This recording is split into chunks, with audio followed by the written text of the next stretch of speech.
finally got the XL-901 going again. Turns out it just needed a new fuel line, a couple of new fuel lines.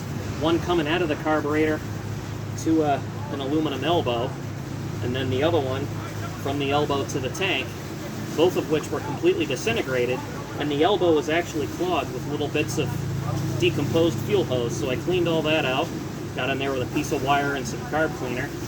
All the diaphragms and gaskets are original. It takes a couple of pulls to start. You know, they might be starting to get tired, but, you know, what the heck? Aside from the clutch cover, all this is original.